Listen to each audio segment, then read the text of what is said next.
Hey guys, welcome back. So today we're out the range with the Bren 2 MS rifle. This is the pistol, and this has been on the market for a while, and people have been buying these up. They're extremely popular. They're available in two different calibers, 5.56 and 7.62 by 39.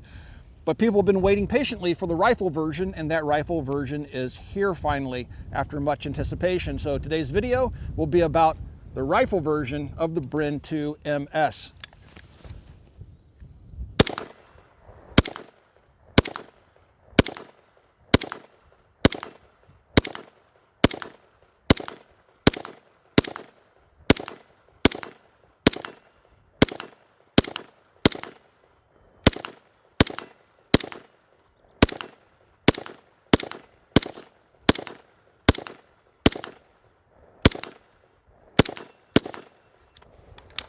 They are smooth shooting guns, that's for sure. Let's check out the rifle version.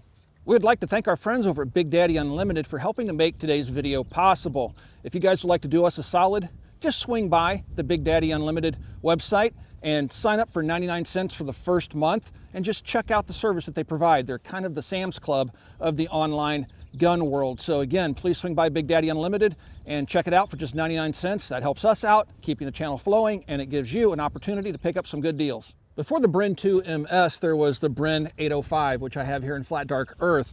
And this rifle really was considered to be a direct competitor to the Scar. And many people would say that the Czechs had copied the Scar to make their own version. This rifle was developed for Czech military service. But the 805 had its quirks, and we've done a whole video on this rifle, so I'm not going to recap all those quirks here for you in this video, but I just wanted to show you where the Bren 2 comes from. So this was the original version. It had pretty much the same fire controls, even though outwardly they look identical. Internally, they're very different. They're quite different. Things from the bolt and how it can be disassembled by the end user. In the 805, that wasn't really possible. In the Bren 2, it is. This has a reciprocating charging handle. The Bren 2 doesn't. You get my drift. So the Bren 805 was known for being accurate, reliable, smooth shooting, and a lot of people still like them. Heck, I still like them. But just like the Bren 2, it started coming in the country as a pistol. Then CZ USA got up to manufacturing enough 922R parts to make it legal for sale as a rifle here in the United States. This has a Czech Republic made receiver on it. This Bren 2 is also marked made in the Czech Republic, so other parts are made here in the United States. But CZ USA has done such an amazing job at cloning those parts, you can't really tell the Czech parts from the US parts. So let's start off by shooting the Bren 2. I haven't shot this thing in a long time. I'm sorry, the 805. I haven't shot this thing in a long time. I'm hoping that it's still zeroed. We have kind of a spotty relationship with ACOGs. All right, we'll go straight to 100 meters here.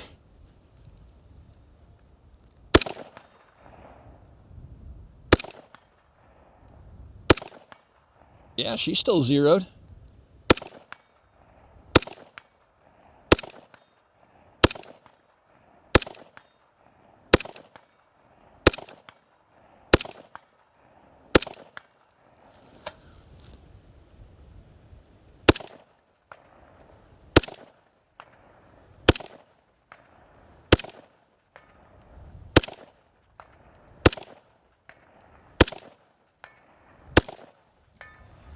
So we walked all the way out 200 meters there.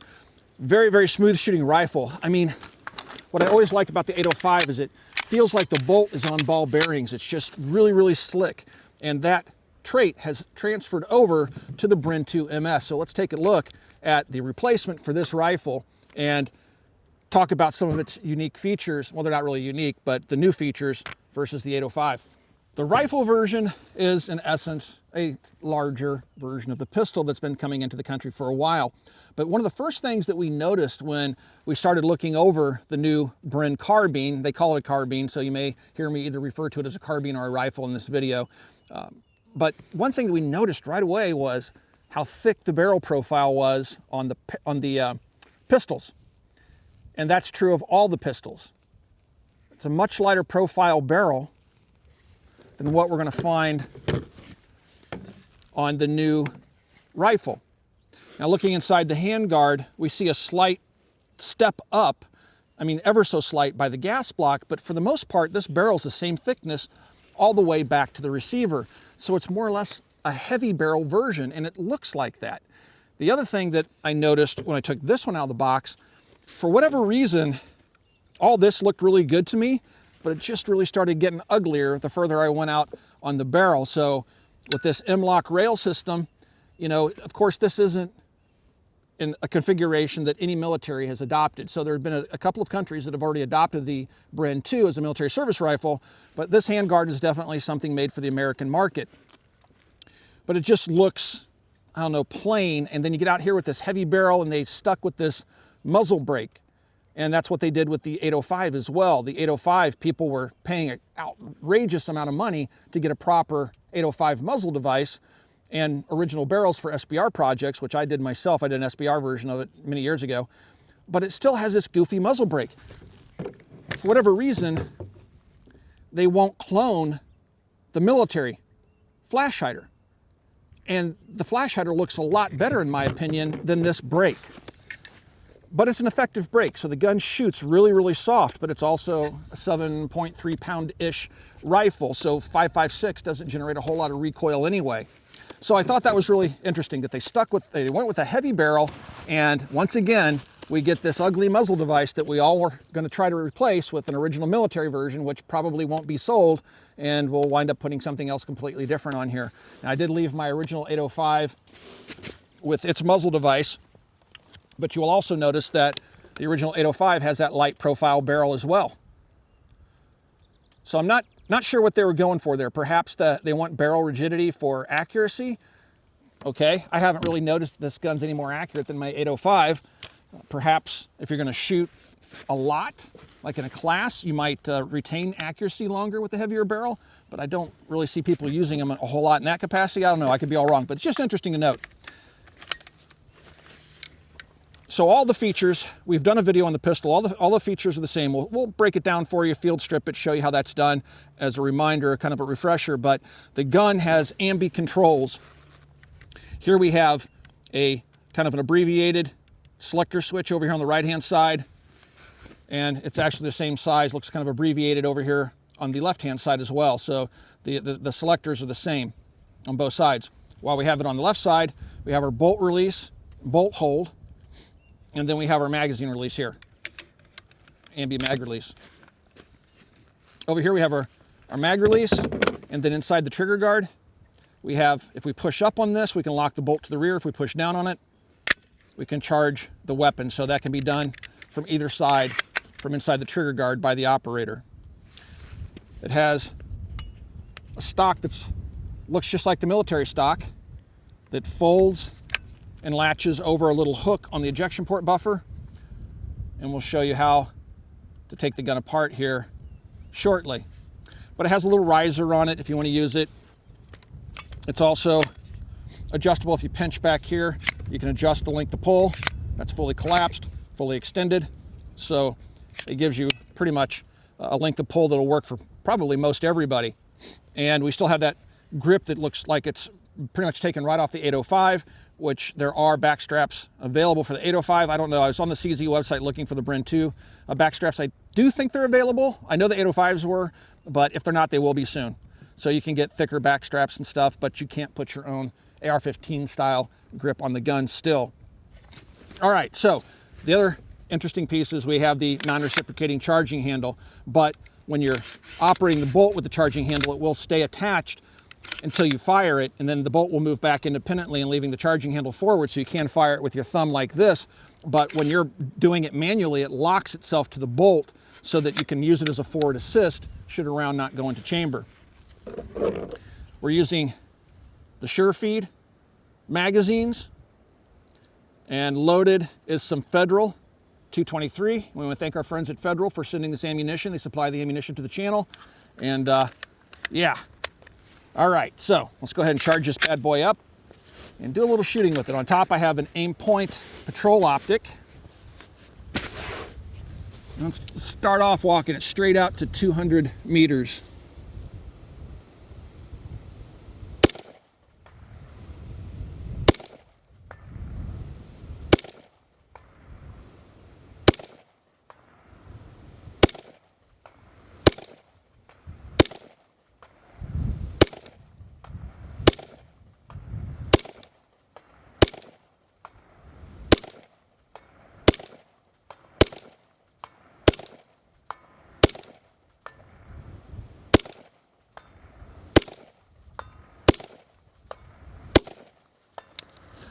So the recoil impulse is very, very smooth on this thing.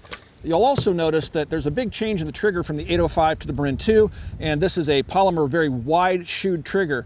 But when you pull the trigger, it'll come all the way back. Gotta put it on fire. It'll come all the way back there and break. It's so light I accidentally broke the trigger, so it'll come back here, it'll stop. And it's just a single stage trigger, but it's a very wide trigger face or shoe.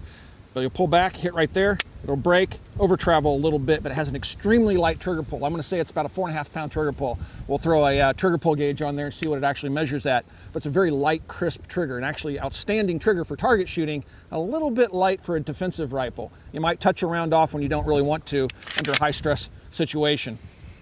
But yeah, it's a sharp looking gun. Let's talk about the gas system on the rifle. The rifle and the pistol are the same design. Port sizes are different, of course, because we're dealing with different length barrels, but there's also another difference that we've noticed between the rifle's gas system and the pistols that have been coming in the country. The owner's manual says that the standard gas channel, position 1, which is what the firearm ships set to, is for standard shooting conditions. The gas channel for adverse conditions, which is position 2, is used when the firearm is functioning insufficiently, like if it's cold outside, particularly dirty. And then the third position takes the gas take off closed, position 0. Position is used to put the firearm out of operation, which it does. So if we take the gas system apart, this is the gas plug out of the pistol. And as you can see, this is position 1 setting. It's a bigger hole. It's a smaller hole, I should say. So position 1. Position 2 is a slightly larger hole, and position 3 would be there and would be off. The gas is just going to hit the puck there. So position 1, small, larger for more gas, and then off. So the owner's manual seems to be relating how the piston system was to be gassed on the pistol. Let's take apart the gas system on the rifle and show you something that we learned. Depressing this is also a way to take the gas system apart. You can push down on it when you're moving between selector positions, but it's actually intended for disassembly, not just to make it easier to select gas position. So I take this out. This is position 1, okay, with this bladed up. If I take it out and you take a look at position 1, it's a big hole. It's the opposite of the pistol. Position 2 is a smaller hole, and then position 3, the gas just hits a wall. It won't cycle the gun. So it's not clear what that second position is for, because the gun will function on both the standard setting with the smaller gas port, it still functions, and then off. Now in the owner's manual it says only run the gun in the standard position and only go to the adverse setting, position 2, if the gun needs it, if it's not cycling on its own. Do not run it in that position for extended periods of time because it can damage the action of the gun. Well, if I suppress this with back pressure and I put it on that position 2, is that a suppressor setting? It doesn't say in the manual. Why is it there? I can put a standard suppressor on here with lots of back pressure, but is that going to beat the action of the gun up? I don't know, but I thought it was interesting to point out. So let me show you how this gas system works. Right now it's set in position 1. This is how it ships from the factory. This is the largest hole in the regulator. So it's getting the most gas from position 1.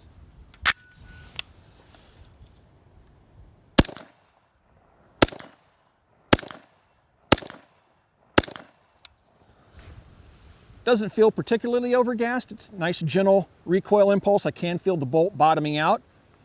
Switch it to position 2.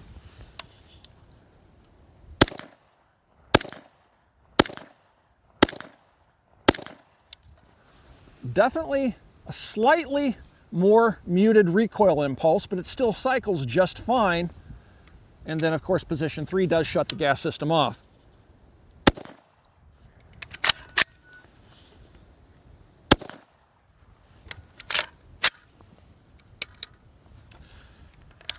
So the question is, do I want to suppress this thing or not? I may have to give it a try. Well, I was going to put a Griffin Armament muzzle device on here and run a Griffin Armament suppressor, but CZ has so crushed this crush washer on the barrel, I'll have to cut it off, and that's something we can't do out here. That's unfortunate. It is a standard 1/2x28 thread, but there's no way getting that crush washer off there without using a cutting tool. Now, while the rifle for its $19.99 MSRP does not come with folding sights anymore, the pistols did, it does come with an M-LOK rail that's aluminum, and you have M-LOK attachment points up here that are at a slight angle. You have M-LOK attachment points there on the bottom for hand stops, things like that. And of course, it goes all the way around the hand guard. And that allows you to attach accessories like this kinetic dev group, quick detach or attach, 1913 rail section with an enforced light on it. Just pop it right on there into the M-LOK rail section. All right, so let's go ahead and field strip the rifle. First, we're going to make sure the weapon is clear, magazine is out, and the chamber is empty, so the weapon is clear and on safe. To start off, I'm going to take the lower assembly off, and there's a pin right here in the front.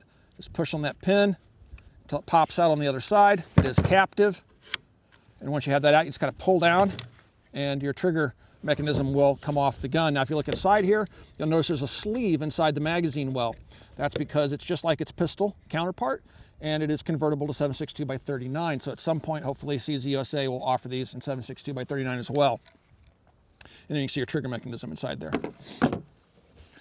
To get the bolt and carrier and recoil spring out, first you're going to open up your folding stock, move it to the side, and there's a little button right there in front of my index finger.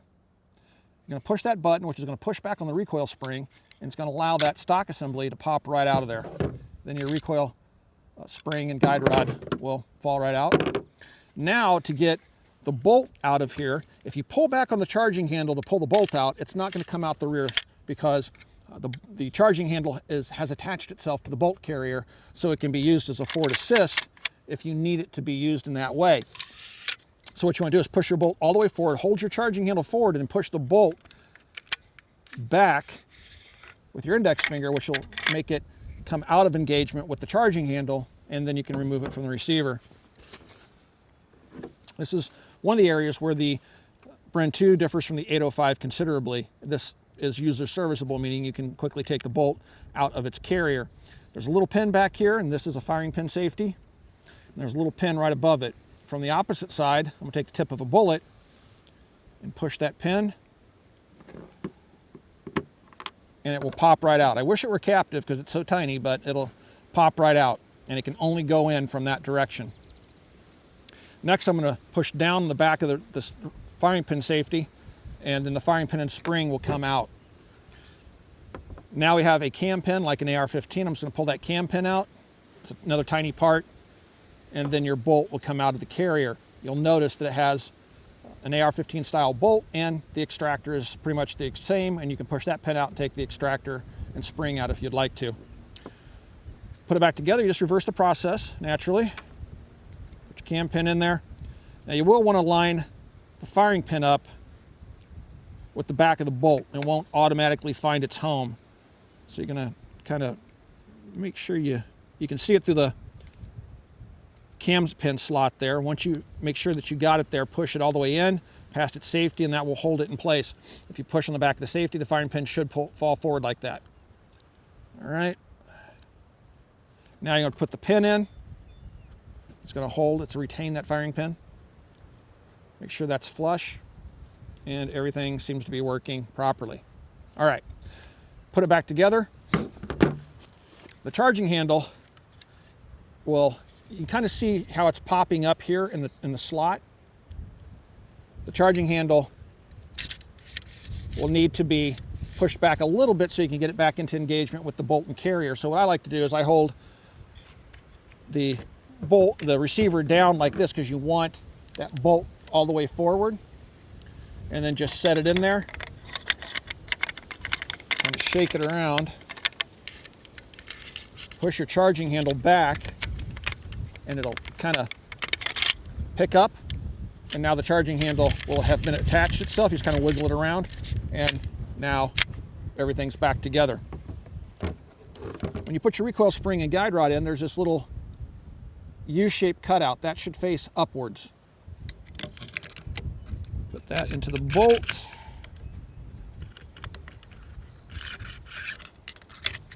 Carrier like that. And now you can take your stock, slide it up,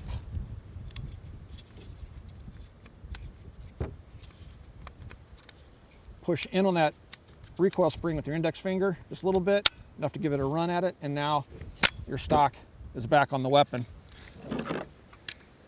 Take your lower, has a little nub there on the end that's going to engage with the receiver. Put that in the rear first and just rock that lower up into its position and push that pin back across.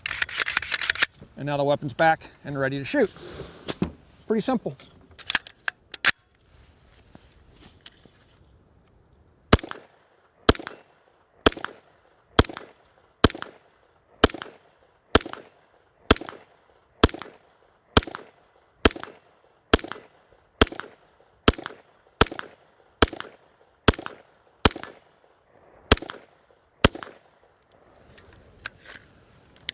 In our experience with steel-cased ammunition, it's typically underpowered. It's on the lower end of the power spectrum, and that comes from using extensively steel-cased ammunition, especially in the early days of the channel. So Wolf, and especially Tula, is on the lower end of the power spectrum. We have the rifle set to its position 2 gas setting, which is slightly less gas than the position 1 on the carbine. And let's see if it cycles.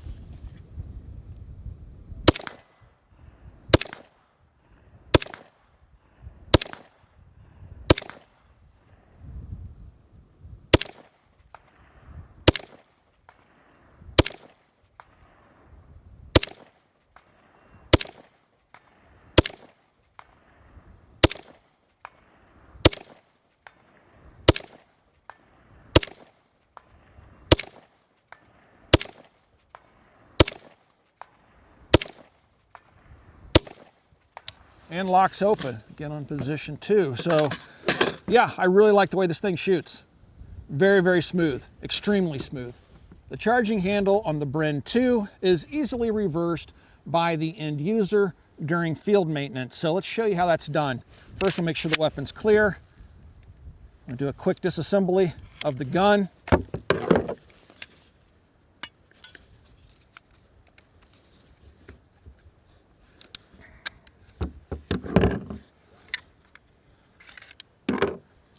Now, I'm going to pull the charging handle to the rear until it stops moving. I pull out on it, and it'll come out. Rotate it over. Push it in from the other side.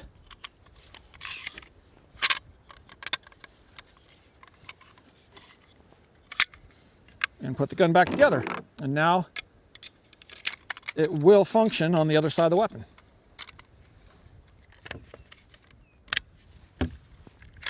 There you go. I know what you guys are going to ask. Does the 80s hip fire? And can I bump fire it? Well, let's find out.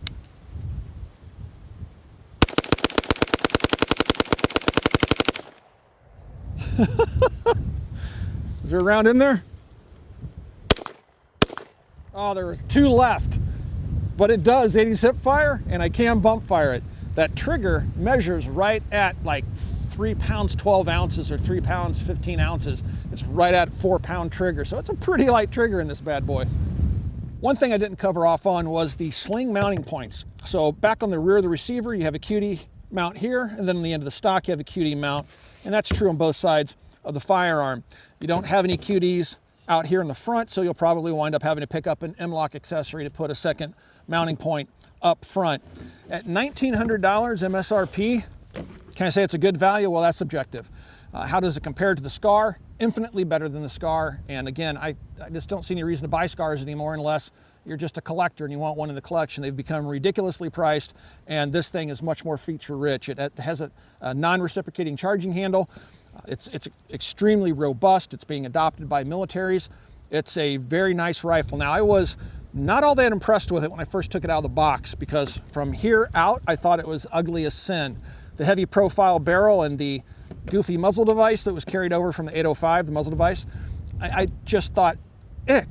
and I immediately got online trying to figure out if I could get a Bren muzzle device for it. Now, it is a 1/2x28 thread, and no, I couldn't find a Bren muzzle device for it. So right now it's that, or you're gonna have to use an aftermarket muzzle device. If you're gonna wanna get that crush washer off, you may have to cut it off. That's what we found out with this one. Not real impressed with that. So in general, I think this represents a pretty darn good modern 5.56. It's gas piston driven. The gas piston system is very easy to take apart for maintenance. And yeah, overall, it's a really, really nice rifle. It's $2,000 though. So it's naturally gonna be, the question's gonna be, how does it stack up to the Virtus? We'll tell you about that and what we think in an upcoming video. All right, guys, if you'd like to support us here at the Military Arms Channel, the best way to do that is become a Patreon supporter. There is a link down below. Please click that link and consider becoming part of our Patreon family. Right here on YouTube, you have the option of becoming a YouTube member. There's a little join button right underneath the video player. Give that join button a click and consider supporting us right here on YouTube. And last but not least, please swing by and check out coppercustom.com. Guys, thanks for 12 years of support, and we'll talk to you soon.